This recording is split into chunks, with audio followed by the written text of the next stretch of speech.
आज का दिन हमारे किशोर चरण जी जिनका जन्मदिन आज के दिन, उनको मैं बहुत बहुत बधाई देना चाहता हूँ। इसी प्रकार वो अपने लक्ष्य की तरफ बढ़ते जाएं।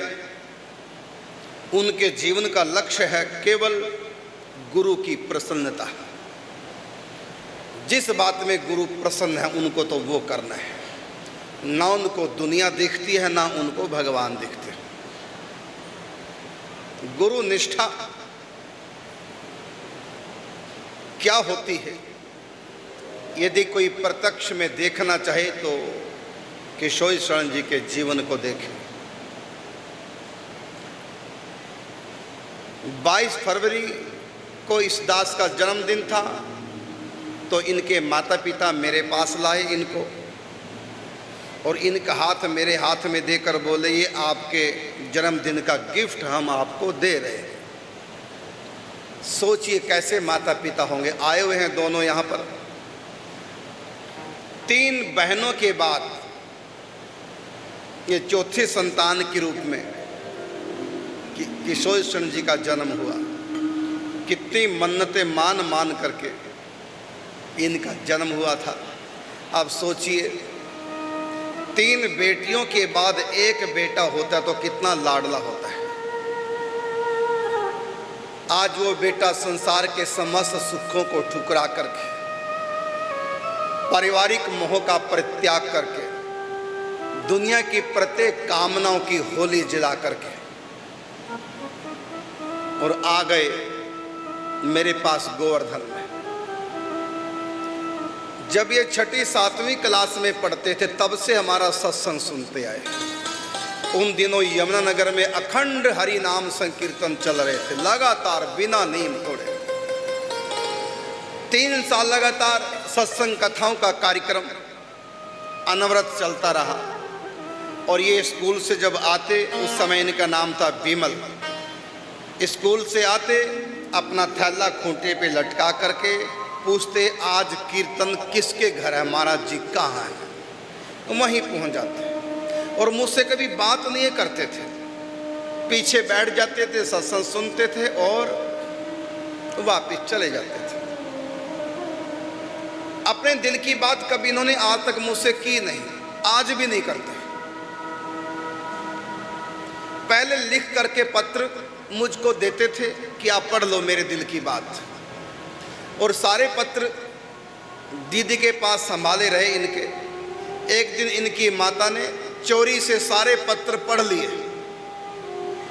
किशोर चरण जी मुझको जो पत्र देते थे, क्योंकि वो कभी मुझसे बोलते नहीं थे, आज भी नहीं, आज भी अपने दिल की कोई बात यदि उनको करनी हो तो दीदी जी को कहते हैं कि, और या फिर कृष्णा रंजनी को कह देते हैं, वो मुझको कह देती है। आज भी अपने दिल की बात मुझसे कभी करते नहीं। मेरे पास बैठे भी आप उनको बहुत कम देख पाएंगे।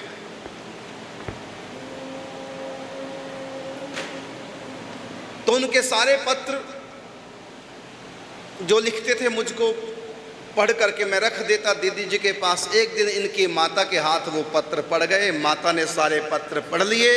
सारे पत्र पढ़ करके माता इस निर्णय पे पहुंची, इस बालक ने भले मेरी कोख से जन्म लिया हो, इसकी असली माँ तो महाराज जी हैं। ये सब के बिना जी सकता है, महाराज जी के बिना नहीं जी सकता। समझ गई माता जी, ये यहाँ रुकने वाला नहीं। अब मुझसे जैसे तैसे मैट्रिक 12वीं +2 पास की। मैंने कहा था कि संन्यास तब देंगे 12वीं पास कर ले, कम से कम बेसिक पढ़ाई तो कर ले। 12वीं पास करके और फर्स्ट डिवीजन से पास हुआ। 12वीं पास करके बोला मैंने 12वीं पास कर लिया, मुझको संन्यास दो। हमने कहा कंप्यूटर कोर्स और कर लो, क्योंकि ठाकुर जी कृपा से थोड़ा थोड़ा हमको आभास था किसको आवश्यकता पड़ेगी भविष्य में कंप्यूटर की। हमने कहा थोड़ा कंप्यूटर सीख लो। 6 महीने में कंप्यूटर कोर्स कर लिया, सीख लिया। अब मुझको संन्यास दो। हमने कहा इंग्लिश स्पीकिंग कोर्स भी कर लो, वो भी कर लिया।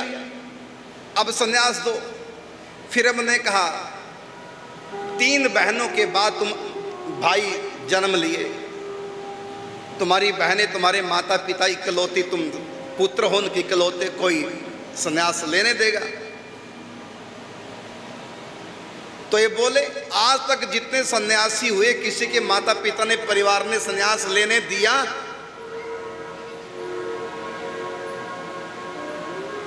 हमने कहा हमारी यही शर्त होगी तुम्हारे संन्यास की, तुम्हारे माता पिता स्वयं अपने हाथों हमको अर्पण करें तब हम संन्यास देंगे। उन्होंने कहा कि आज तक तो किसी के माता पिता ने ऐसा किया नहीं, तो हमारे परिवार वालों की बात ना आप सोचो, बस मुझको संन्यास दो, मैं संसार में नहीं रहूंगा, मुझको भक्ति करनी। तो किशोरी शरण जी ने कैसे अपने माता पिता को मनाया, ना मैंने कभी पूछा, ना उन्होंने बताया, ना उनके माता पिता ने बताया। मुझको तो ऐसा लगता है कि वो जो पत्र इनकी माता ने पढ़ लिए थे, 8, 10, 20 पत्र थे, वो इनकी माता जी ने वो पत्र पढ़ लिए, तो पत्र पढ़ करके लगता है इनकी माता जी को पता चल गया था कि ये बच्चा हमारा है ही नहीं, जन्म भले यहाँ लिया। इनकी लगन, इनके भीतर क्या है, वो पत्र आज भी हमारे पास सुरक्षित रखे हुए हैं, दीदी जी के पास है। तो माता जी समझ गई, पिताजी समझ गए, और कुछ किशोर शरण जी ने समझाया, कैसे समझाया हमें नहीं मालूम। 22 तारीख को इस दास का जन्मदिन, इनके माता पिता आए किशोर शरण जी को हाथ पकड़ के बोले, मुझसे ये आपके जन्मदिन का गिफ्ट हम आपको दे रहे हैं। और फिर हम ले आए यहाँ गोवर्धन। जब इनके संन्यास का दिन था, हमने इनके माता पिता को बुलाया। अब अपने बच्चे को दे तो दिया सन्यासी बनने के लिए, दिल पे थोड़ी देर के लिए पत्थर रख करके, लेकिन वो माता पिता अधिक समय पत्थर नहीं बने रह सकते। हमने बुलाया, माता आई नहीं। क्यों नहीं आई? मैं अपने पुत्र को सन्यासी बनते कैसे देख पाऊंगी? भले मैंने दे दिया बेटा अपने हाथों, पता नहीं किस आवेश में आके दे गई, लेकिन देख नहीं पाऊंगी। आई ही नहीं, कई साल तक नहीं आई। मैं कैसे देख पाऊंगी सन्यासी वेश में? यहाँ तक कि इनकी तीनों बहनें भी नहीं आई, बल्कि इनकी तीनों बहनें मेरे ऊपर और नाराज हुई, हमारा घर बर्बाद कर दिया। एक ही हमारा भाई था, उसी को सन्यासी बना दिया। तो कई साल तक माता जी नहीं आई, बहनें नहीं आई। होता है ममता, प्रेम होता है। हम अपने हाथों से विदा करते हैं बेटी को डोली के समय, तब भी रोते हैं। इससे भी कठिन काम है सन्यासी रूप में बेटे को देखना, इतना ही कठिन काम है। आज वो माता जी भी आई है। तो किशोरी शरण जी ने पिछली बार मना कर दिया था, लेकिन हमारा मन रहता है, क्योंकि दरअसल ये जो उत्सव है किशोर शरण जी के जन्मदिन का, ये मेरी शिव आराधना है। सच बात तो मेरे भीतर की बात, क्योंकि इनके भीतर भगवान शिव की हमने स्थापना कर रखी और भगवान शिव से प्रार्थना की। क्योंकि भगवान शिव ने कुछ बातें मुझसे कही थी जब मैं मान मंदिर रहता था। स्वप्न में कई बातें मुझको कही। अब पूरी बातें आज तक नहीं मैं कर पाया, शायद पता नहीं कब करूंगा।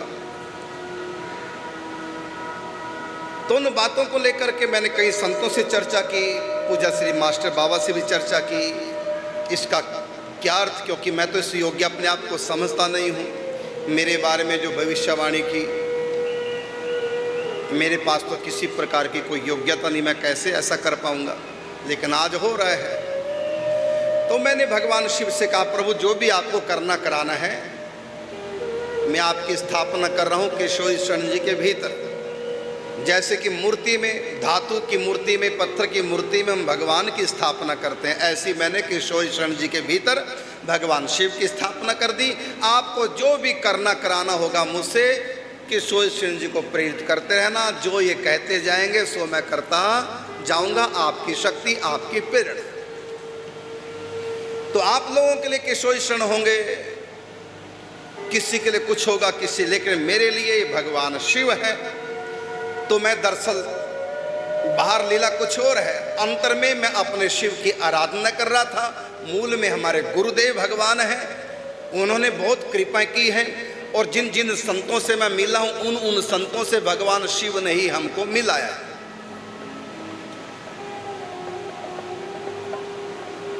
और भगवान शिव से हमारी मांग यही थी कि प्रिया प्रीतम की हमको सेवा प्राप्त हो। हमारी तो एक रचना भी है, गुरु जी तेरी महिमा अपरंपार।